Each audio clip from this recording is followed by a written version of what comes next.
This is from my nano novel from this year, and it's almost straight out of the can. And it has very little to do with the story itself. It's a brief scene that is highly symbolic and doesn't really have anything to do with the primary conflict in the book. So I don't need to tell you anything about what happened in the background. The only thing you need to be aware of is the word mookie is a pigeon breed.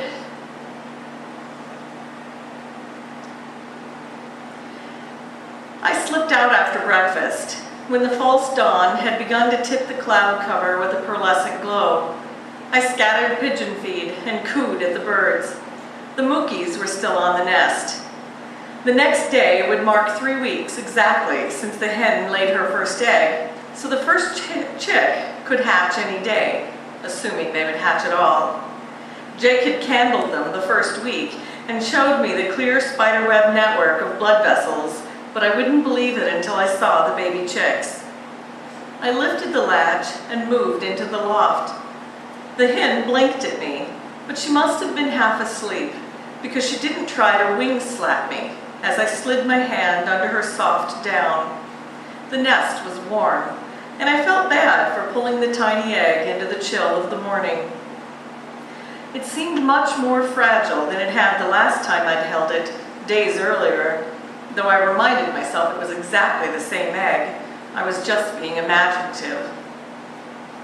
I couldn't see in the dark loft, so I stepped into the open to examine the egg. It was definitely different. The luminescent color was gone, replaced by a matte chalk white. There seemed to be a crack at the top, near the pips that Jake had pointed out. A flicker of excitement ran through me. Today could be the day. By tomorrow we might have a brand new chick, a baby I'd watched from conception through hatching. I wondered if the new bird would be speckled like his mother, or blue like his father. Either way, I knew I would love it, especially since I'd stood nearby with Jake as it was conceived. I shivered. The moisture in the air always made it seem colder. I needed to return the egg. I certainly didn't want to harm the little chick.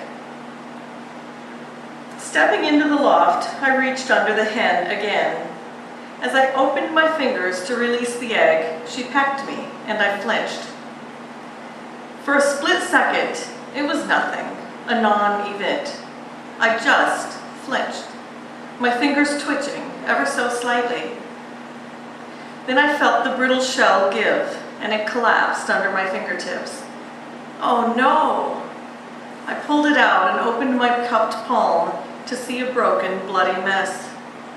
The shell had shattered into hundreds of Chinese stars. A gangly, awkward fledgling lay amid the wreckage in my hand, matted with blood, its feathers still wet. It moved, the neck a deep curve as it tried to raise its heavy head, but it flopped back down. On the tiny chest, I saw the thin flutter of a heart beating too fast. The bird moved again, shifted wet wings that would never cup the air in flight. Then it collapsed into my palm and lay still. No, I cried, an unending wail that shredded my throat as it tore its way out. I dropped to my knees, oblivious of grit and pigeon shit. Cupping my other hand over the tiny creature, I prayed. I begged God, make it okay. I pleaded with him to turn back time, to make it not have happened. I imagined that I had never taken the fragile egg from the safety of the nest, never disobeyed Jake's advice to leave the bird to the egg. If only this was a horrible nightmare, I bargained, I would learn my lesson and never, ever again would I touch an egg about to hatch. Please, God. But the tiny hatchling didn't move, and when I opened my fingers, it lay in my palm, helpless, vulnerable, and dead as ever. I didn't know what to do with it. I should take the bird inside, show Jake what I had done, and beg for forgiveness. But I couldn't stand to see his eyes. Would he be furious with me? Or worse, disappointed?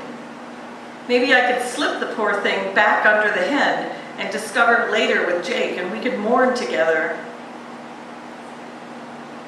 In the end, I did neither. I carried the tiny body toward the house, though I'm not sure whether I intended to take it to Jake, bury it deep in the trash, or flush it down the toilet. The dog romped over as soon as I opened the back door and nosed eagerly at my hand. God help me. I opened my fingers one last time and let her take my guilt into her mouth.